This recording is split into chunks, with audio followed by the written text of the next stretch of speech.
श्री बृहस्पति नमः। आज बृहस्पतिवार का दिन है और यह पवित्र दिन बृहस्पति देवता को समर्पित होता है, जो कि देवताओं के गुरु हैं। तो आज इस शुभ अवसर पर आप सभी भक्तजनों के लिए सुनेंगे बृहस्पति देव की संपूर्ण कथा। इस कथा को सुनने से बृहस्पति देवता अपने भक्तों की सभी मनोकामनाएं पूर्ण करते हैं। तो चलिए शुरू करते हैं आज की कथा।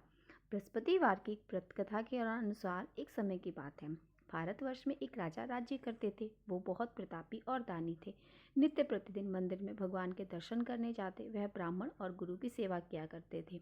उनके द्वार से कोई भी याचक निराश होकर नहीं लौटता था। प्रत्येक गुरुवार को वह व्रत रखते और पूजन करते थे। हर दिन गरीबों की सहायता करते थे, परंतु ये सब बातें उनकी रानी को अच्छी नहीं लगती थी। वो ना तो व्रत करती थी, ना ही किसी को एक भी पैसा दान देती थी, और राजा भी ऐसा करने को राजा को मना करती थी। एक समय की बात है कि राजा शिकार खेलने वन को चले गए थे। घर पर रानी और दासी थी। उसी समय गुरु बृहस्पति साधु का वेश धारण करके राजा के दरवाजे पर भिक्षा मांगने आए।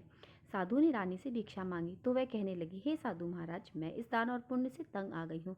इस कार्य के लिए तो मेरे पतिदेव ही बहुत है। अब आप ऐसी कृपा करें कि हमारा सारा धन नष्ट हो जाए और मैं आराम से रह सकूं। साधु रूपी बृहस्पति देव ने कहा, हे देवी, तुम बड़ी विचित्र हो। संतान और धन से कोई दुखी नहीं होता, इसको तो सभी चाहते हैं। पापी भी पुत्र और धन की इच्छा करता है। अगर तुम्हारे पास धन अधिक है तो भूखे मनुष्यों को भोजन कराओ, प्याऊ लगवाओ, ब्राह्मणों को दान दो, धर्मशालाएं बनवाओ, कुआं, तालाब, बावड़ी, बाग, बगीचे आदि का निर्माण कराओ तथा निर्धनों की कुंवारी कन्याओं का विवाह कराओ और यज्ञ आदि कराओ। इस प्रकार के कर्मों से आपके कुल का और आपके नाम परलोक में सार्थक होगा और स्वर्ग की प्राप्ति होगी। किंतु रानी साधु की इन बातों से खुश नहीं हुई। उसने कहा, हे साधु महाराज, मुझे ऐसे धन की बिल्कुल आवश्यकता नहीं, जिसको मैं अन्य लोगों को दान दूं या जिसको रखने और संभालने में मेरा सारा समय नष्ट हो जाए। तब साधु ने कहा, हे देवी, अगर तुम्हारी ऐसी ही इच्छा है तो जैसा मैं बताता हूँ तुम वैसा ही करना। उसने कहा, ठीक है, मैं वैसा ही करूंगी। बृहस्पतिवार के दिन घर को गोबर से लीपना, अपने केशों को पीली मिट्टी से धोना, राजा से कहना वो दाढ़ी कटवाए, भोजन में मांस मंदिरा खाना, कपड़ा धोबी के यहाँ धुलवने देना। इस प्रकार 7 बृहस्पतिवार से करने से तुम्हारा सब धन नष्ट हो जाएगा। ऐसा कहकर साधु महाराज रूपी बृहस्पति देव अंतर ध्यान हो गए। रानी ने साधु के कहे अनुसार 7 बृहस्पतिवार तक वैसे ही करने का विचार किया। साधु के बताए अनुसार कार्य करते केवल 3 ही बृहस्पतिवार बीते थे कि उसकी समस्त धन संपत्ति नष्ट हो गई। भोजन के लिए दोनों समय परिवार तरसने लगा तथा सांसारिक एवं भोगों से दुखी रहने लगे। तथा वह राजा रानी से कहने लगा कि रानी, मैं बहुत परेशान हूँ। रानी, तुम यहाँ पर रहो, मैं दूसरे देश को जाता हूँ, क्योंकि यहाँ पर मुझे सभी मनुष्य जानते हैं, इसलिए मैं यहाँ पर कोई काम नहीं कर सकता। मैं परदेश जा रहा हूँ, वहाँ कोई काम धंधा करूँगा, शायद हमारे भाग्य बदल जाए। ऐसा कहकर राजा परदेश चला गया। वो वहाँ पर जंगल से लकड़ी काट कर लाता और शहर में बेचता। इस तरह जीवन व्यतीत करने लगा। इधर राजा के बिना रानी और दासियां दुखी रहने लगी। किसी दिन भोजन मिलता और किसी दिन जल पीकर ही रह जाती। एक बार रानी और दासियों को 7 दिन तक बिना भोजन के रहना पड़ा। तो रानी ने अपनी दासी से कहा, हे दासी, यहीं पास में मेरी बहन रहती है, वह बड़ी धनवान है। तुम उनके पास जाओ और वहाँ से 5 शेर बाजर बेजर मांग कर ले आओ, जिससे कुछ समय के लिए गुजर हो जाएगा। दासी रानी की बहन के पास गई। रानी की बहन उस समय पूजा कर रही थी। दासी ने रानी की बहन से कहा, हे रानी, मुझे आपकी बहन ने भेजा है, मुझे 5 शेर बेजर दे दीजिए। दासी ने यह बात अनेक बार कही, परंतु रानी की बहन ने कोई उत्तर नहीं दिया, क्योंकि उस समय वह बृहस्पतिवार की कथा सुन रही थी। जब दासी को रानी की बहन से कोई उत्तर नहीं मिला तो वो बहुत दुखी हुई। उसे क्रोध भी आया और लौटकर रानी से बोली, हे रानी, आपकी बहन तो बहुत ही घमंडी है, वो तो छोटे लोगों से बात भी नहीं करती। मैंने उनसे बहुत बार कहा, लेकिन उसने कोई उत्तर नहीं दिया। मैं वापस चली है। रानी बोली, दासी, इसमें उसका कोई दोष नहीं है। जब कोई बुरे दिन आते हैं तो सब कोई सहारा छोड़ देते हैं। अच्छे बुरे का पता तो विपत्ति में ही लगता है। अब तो जो ईश्वर की इच्छा होगी वही होगा। यह सब हमारे भाग्य का दोष है। उधर रानी की बहन ने सोचा कि मेरी बहन की दासी आई थी, परंतु मैं उससे नहीं बोली, इससे वो बहुत दुखी हुई होगी। अतः कथा सुनकर और विष्णु भगवान का पूजन समाप्त कर वो अपनी बहन के घर गई और कहने लगी, हे बहन, मैं बृहस्पतिवार का व्रत कर रही थी। तुम्हारी दासी जब मेरे घर आई थी, परंतु जब तक कथा होती है तब तक हम लोग ना उठते हैं और ना बोलते हैं, इसलिए मैं नहीं बोली। कहो दासी, क्यों आई थी? रानी बोली, बहन, हमारे घर पर अनाज नहीं था। वैसे तुमसे कोई बात नहीं छुपी है, इस कारण मैंने दासी को तुम्हारे पास 5 शेर बेजर लेने के लिए भेजा था। रानी की बहन बोली, बहन देखो, बृहस्पति भगवान सबकी मनोकामनाएं पूर्ण करते हैं। देखो, शायद तुम्हारे घर में अनाज रखा हो। यह सुनकर दासी घर के अंदर गई तो वहाँ उसे एक घड़े बेजर का भर मिला हुआ। उसे देखकर उसे बड़ी हैरानी हुई, क्योंकि उसने एक एक बर्तन देख लिया था। उसने बाहर आकर रानी को बताया। दासी अपनी रानी से कहने लगी, हे रानी, देखो, वैसे हमने जब अन्न नहीं मिलता तब हम रोज व्रत ही तो करते हैं। अगर इनसे व्रत की विधि और कथा पूछ ली जाए तो उसे हमें भी क्या करेंगे। दासी के कहने पर रानी ने अपनी बहन से बृहस्पतिवार के बारे में पूछा। उसकी बहन ने बताया, हे रानी, आप बृहस्पतिवार को सूर्योदय से पहले उठकर स्नान करके बृहस्पतिवार का व्रत करना, लेकिन उस दिन सिर नहीं धोना चाहिए। बृहस्पतिवार में के व्रत में चने की दाल और मुनक्का से विष्णु भगवान का केले के वृक्ष की जड़ में पूजन करें तथा दीपक जलावे। उस दिन एक ही समय भोजन करें और भोजन पीले खाद्य पदार्थ का करें और कथा सुने। इस प्रकार करने से गुरु भगवान प्रसन्न होते हैं, अन्न पुत्र धन सब कुछ देते हैं, मनोकामनाएं पूर्ण करते हैं। व्रत और पूजन की विधि बताकर रानी की बहन अपने घर लौट आई और दासी दोनों ने निश्चय किया कि बृहस्पति देव भगवान का पूजन करेंगे। 7 दिन बाद जब बृहस्पतिवार आया तो उन्होंने व्रत रखा। घुड़साल में जाकर चना और गुड़ बीन लाई तथा उसकी दाल से केले की जड़ तथा विष्णु भगवान का पूजन किया। अब पीला भोजन कहाँ से आए। दोनों बड़ी दुखी हुई, परंतु उन्होंने व्रत किया था, इस कारण बृहस्पति देव भगवान प्रसन्न थे। एक साधारण व्यक्ति के रूप में 2 थाली पीला भोजन लेकर आए और दासी को देकर बोला, हे दासी, यह भोजन तुम्हारे और रानी के लिए है, तुम दोनों कर लेना। दासी भोजन पाकर बहुत प्रसन्न हुई और रानी से बोली, रानी जी भोजन कर लो। रानी को भोजन आने के बारे में कुछ पता नहीं था, इसलिए वो दासी से बोली, जा तू ही भोजन कर, क्योंकि तू व्यर्थ में हमारी हंसी उड़ाती है। तब दासी बोली, रानी, एक व्यक्ति भोजन देके गया है। तब रानी कहने लगी, वो भोजन तेरे लिए ही देकर गया है, तू ही भोजन कर। दासी ने कहा, वो व्यक्ति हम दोनों के लिए 2 थाली देकर गया है, इसलिए मैं और आप दोनों ही साथ साथ भोजन करेंगे। फिर दोनों ने गुरु भगवान को नमस्कार कर भोजन किया। उसके बाद से वे प्रत्येक बृहस्पतिवार को गुरु भगवान का व्रत और पूजन करने लगी। बृहस्पति भगवान की कृपा से उनके पास धन हो गया, परंतु रानी फिर पहले से तरह आलस्य करने लगी। तब दासी बोली, रानी देखो, तुम पहले भी इस प्रकार आलस्य करती थी, तुम्हें धन रखने में कष्ट होता है, इस कारण सभी धन नष्ट हो गया। अब गुरु भगवान की कृपा से धन मिला है तो तुम्हें फिर आलस्य छोड़ना होगा। बड़ी मुसीबतों के बाद तो हमने धन पाया है, इसलिए हमें धन का पुण्य करना चाहिए। तुम भूखे मनुष्य को भोजन कराओ, प्याऊ लगवाओ, ब्राह्मणों को दान दो, कुआं तालाब बावड़ी आदि का निर्माण करवाओ, मंदिर पाठशाला बनवाकर दान दो, कुंवारी कन्याओं का विवाह कराओ, धन को शुभ कार्यों में खर्च करो, जिससे तुम्हारे कुल का यश बढ़े और स्वर्ग प्राप्ति हो और फिर पितृ देवता भी प्रसन्न हो। दासी की बात सुनकर रानी ने इस प्रकार के कर्म ने प्रारंभ कर दिए और जिससे उनका काफ़ी यश फैलने लगा। एक दिन रानी और दासी आपस में विचार करने लगी कि न जाने राजा किस दशा में होगा, उनकी कोई खोज खबर नहीं है। उन्होंने बृहस्पति देव से प्रार्थना की और तब भगवान ने रात्रि में राजा को स्वप्न में कहा, हे राजा, उठ, तेरी रानी तुझको याद करती है, अब अपने देश को वापस लौट जा। राजा प्रातःकाल उठकर जंगल से लकड़ियां काटकर लाने के लिए जंगल की ओर चल पड़ा। जंगल से गुजरते हुए वह सोचने लगा, रानी की गलती से उसे कितने दुख भोगने पड़े। राजपाट छोड़कर उसे जंगल में रहकर रहना पड़ रहा है। जंगल से लकड़ियां काटकर उन्हें बेचकर गुजारा करना पड़ा। उसी समय जंगल में बृहस्पति देव एक साधु का रूप धारण करके राजा के पास आए और बोले, हे लकड़हारे, तुम इस शमशान जंगल में किस चिंता में बैठे हो, मुझे बतलाओ। यह सुनकर राजा की आंख में आंसू भर आए और साधु की वंदना करके बोले, हे प्रभु, आप सब कुछ जानने वाले हैं। ऐसा कहकर राजा ने साधु को अपनी संपूर्ण कथा सुना दी।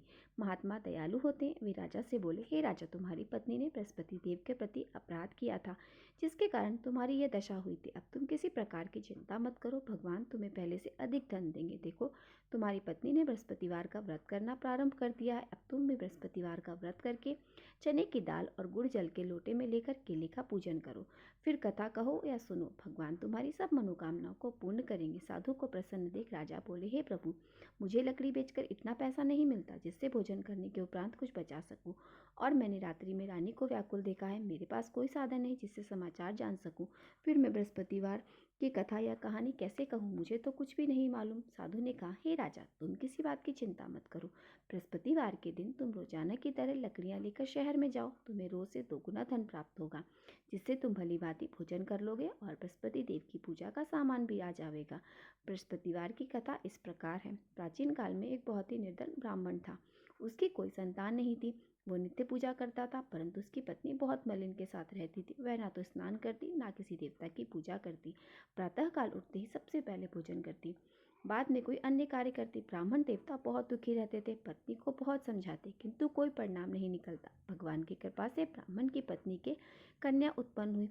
वह कन्या अपने पिता के घर में बड़ी होने लगी। वह बालिका प्रातः स्नान करके भगवान विष्णु का जप करती। वह बचपन से ही बृहस्पतिवार का व्रत भी करने लगी थी।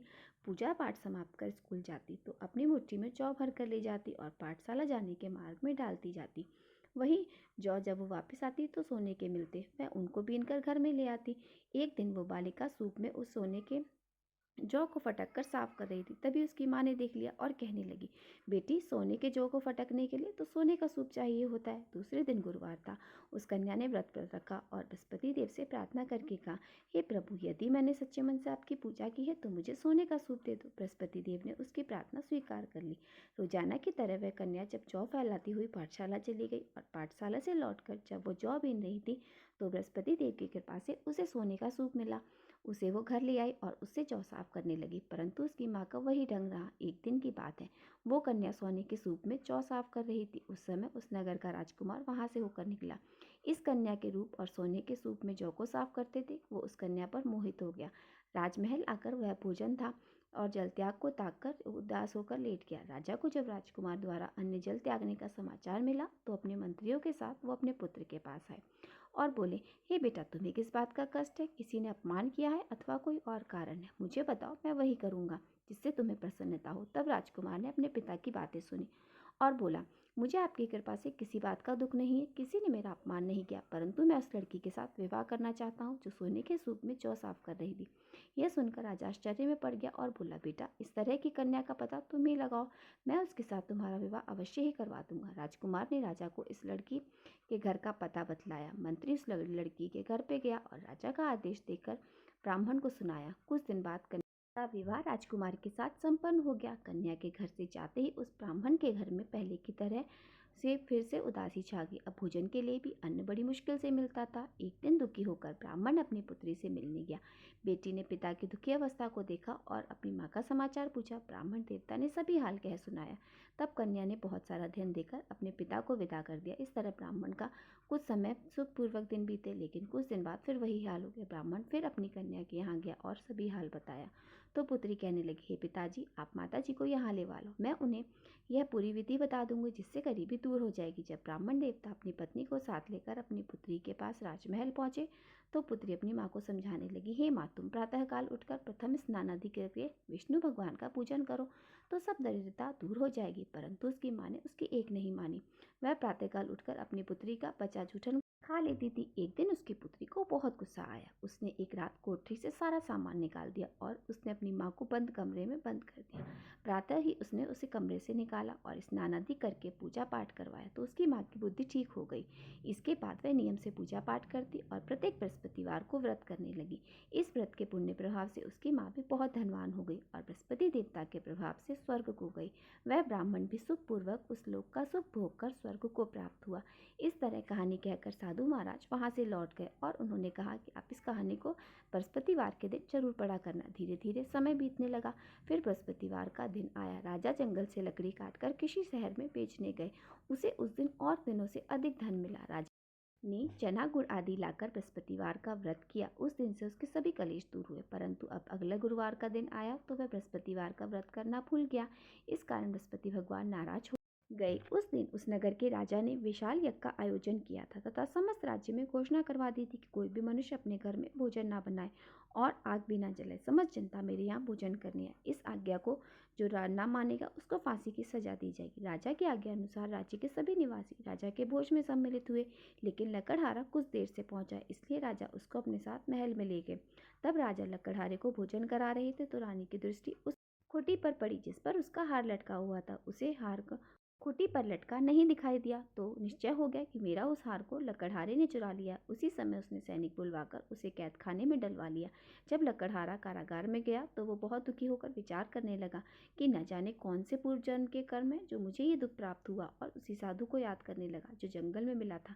तत्काल बृहस्पति देव साधु के रूप में प्रकट हुए तो उसकी दशा को देखकर कहने लगे, अरे मूर्ख, तूने बृहस्पति देव की कथा नहीं की, इस कारण तुझे दुख प्राप्त हुआ। अब चिंता मत कर, बृहस्पतिवार के दिन कारागार के दरवाजे पर 4 पैसे पड़े मिलेंगे, उनसे तू बृहस्पति देव की पूजा करना तो तेरे सभी कष्ट दूर हो जाएंगे। अगले बृहस्पतिवार उसे कारागार के द्वार पर 4 पैसे पड़े मिले। राजा ने पूजा का सामान मंगवाकर कथा कही और प्रसाद बांटा। उसी रात्रि को बृहस्पति देव ने उस नगर के राजा को स्वप्न में कहा, राजा, तूने जिस आदमी को कारागार में बंद कर दिया है वो निर्दोष है, वो राजा है, उसे छोड़ दे। रानी का हार उसी खूंटी पर लटका हुआ है। अगर तू ऐसा नहीं करेगा तो मैं तेरे राज्य को नष्ट कर दूंगा। राजा प्रातःकाल उठा, उसे खूंटी पर हाथ लगा दिखा। इसे देखकर लकड़हारे को बुलाकर क्षमा मांगी तथा राजा के योग्य सुंदर वस्त्र आभूषण भेंट कर उसे विदा किया। गुरुदेव की आज्ञा अनुसार राजा जब अपने नगर को चल दिया। अब राजा नगर के निकट पहुंचा तो उसे बड़ा आश्चर्य हुआ। उस नगर में पहले से अधिक बाग, तालाब, कुएं, बहुत धर्मशालाएं, मंदिर आदि बने हुए थे। राजा ने पूछा, ये किसके बाग धर्मशाला हैं? तब नगर के सब लोग कहने लगे, ये सब रानी और दासी द्वारा बनवाए गए। राजा को आश्चर्य हुआ और गुस्सा भी आया। तब रानी ने खबर सुनी कि राजा आ रहे हैं तो उसने अपनी दासी से कहा, हे दासी, देखो राजा हमको कितनी बुरी हालत में छोड़ के गए थे। वो हमारी ऐसी हालत देखकर लौट ना जाए, इसलिए तू दरवाजे पर खड़ी हो जा। रानी की आज्ञा अनुसार दासी दरवाजे पर खड़ी हो गई। जब राजा आए तो उन्हें अपने साथ महल में लिवा लाई। तब राजा ने क्रोध करके अपनी तलवार निकाली और पूछने लगे, बताओ ये धन तुम्हें कैसे प्राप्त हुआ? तब रानी ने बताया, हमें ये सब धन बृहस्पति देव के व्रत के प्रभाव से प्राप्त हुआ है। राजा ने तब निश्चय किया कि 7 रोज बाद वह बृहस्पति देव का पूजन करते थे, परंतु मैं रोजाना दिन में 3 बार कथा कहा करूंगा तथा रोज व्रत किया करूंगा। अब हर समय राजा के दुपट्टे में चने की दाल बंधी रहती तथा दिन में 3 बार वो कथा कहते। एक दिन राजा ने विचार किया, चलो अपनी बहन के यहाँ हो आवे। इस तरह निश्चय कर राजा घोड़े पर सवार होकर अपनी बहन के यहाँ चल पड़े। रास्ते में उसने देखा कुछ आदमी एक मुर्दे को लेकर जा रहे हैं। उन्हें रोककर राजा कहने लगा, अरे भाइयों, मेरी बृहस्पतिवार की कथा सुन लो। वे बोले, हाँ लो, आदमी यहाँ पर मरा पड़ा है और इसे अपनी कथा की पड़ी है। परंतु कुछ आदमी बोले, अच्छा कहो, हम तुम्हारी कथा भी सुनेंगे। राजा ने दाल निकाली और कथा कहनी शुरू कर दी। जब कथा आदि हुई तो वह मुर्दा आदमी हिलने लगा और जब कथा समाप्त हुई तो राम राम करके वह मनुष्य खड़ा हो गया। राजा आगे बढ़ा और उसे चलते चलते शाम हो गई।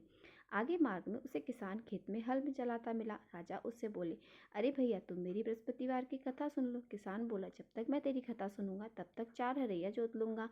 तू जा अपनी कथा किसी और को सुनाना। राजा आगे चलने लगा। राजा के हटते ही बैल पछाड़ खाकर गिर गए तथा किसान के पेट में बहुत जोर से दर्द होने लगा। उसी समय किसान की माँ रोटी लेकर आई। उसने यह देखा तो अपने पुत्र से सब हाल पूछा। बेटे ने सभी हाल बता दिया। बुढ़िया दौड़ी दौड़ी उस घुड़सवार के पास गई और उसे बोली, मैं तेरी कथा सुनूंगी, तू अपनी कथा मेरे खेत पर चलकर कहना। लेकिन राजा ने लौटकर बुढ़िया के खेत पर जाकर कथा कही, जिसके सुनते ही बैल खड़े हो गए और किसान के पेट का दर्द भी बंद हो गया।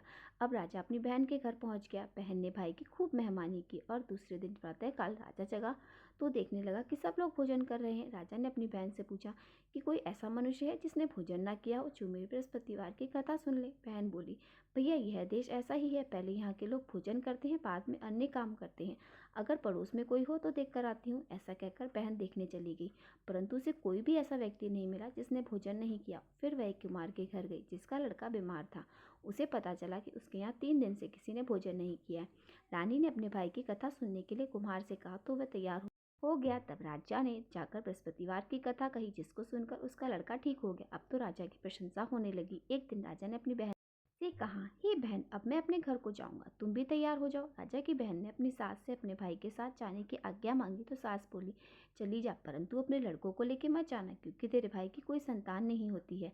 बहन ने अपने भाई से कहा, हे भैया, मैं तो तुम्हारे साथ चलूंगी, परंतु कोई बालक नहीं जाएगा। राजा ने कहा, जब कोई बालक नहीं चलेगा तब तुम भी जाकर क्या करोगी? फिर दुखी मन से राजा अपने नगर को लौट आया। रानी से उसने अपने मन की सारी बात कही कि हम निसंतान हैं, इसलिए हमारे घर कोई पसंद नहीं करता, हम निर्वंशी राजा हैं। ऐसा कहकर वह बिना भोजन आदि किए शैया पर लेट गया। रानी बोली, हे प्रभु, बृहस्पति देव ने हमें सब कुछ दिया, वे हमें संतान भी अवश्य देंगे। उसी रात बृहस्पति देव ने राजा को स्वप्न में कहा, हे राजा, उठ, कभी सोच मत कर, सारा सोच त्याग दे, तेरी रानी गर्भ से है। राजा को ये जानकर बड़ी प्रसन्नता हुई। 9वें महीने रानी के गर्भ से एक सुंदर पुत्र पैदा हुआ। जब राजा की बहन ने शुभ समाचार सुना तो वो बहुत खुशी हुई और बधाई लेकर अपने भाई के घर आई। तभी रानी ने कहा, घोड़ा चढ़कर तो नहीं आई, गधा चढ़कर आई। राजा की बहन बोली, भाई, मैं इस प्रकार ना कहती तो तुम्हें संतान कैसे मिलती? बृहस्पति देव ऐसे ही हैं, जिसके मन में जो कामनाएं आती हैं सभी को पूर्ण करती हैं। जो सद्भावना पूर्वक बृहस्पतिवार का व्रत करता है और कथा पढ़ता है अथवा सुनता है, दूसरों को सुनाता है, बृहस्पति देव उसकी सभी मनोकामनाएं पूर्ण करते हैं। बृहस्पति देव उनकी सदैव रक्षा करते हैं। जो संसार में सद्भावना और सच्चे मन से बृहस्पति देव का पूजन करते हैं, उनकी सभी मनोकामनाएं उसी प्रकार पूर्ण होती हैं। जैसे रानी और राजा ने बृहस्पति देव की कथा का गुणगान किया, उनकी सभी इच्छाएं बृहस्पति देव ने पूर्ण की। मनुष्य को हृदय से उनका मनन करते हुए जयकार करनी चाहिए। प्रेम से बोलिए, बृहस्पति देवता की जय। ये थी बृहस्पतिवार की कथा। उम्मीद करती हूँ आपको कथा पसंद होगी। बोलिए, बृहस्पति देव की जय हो।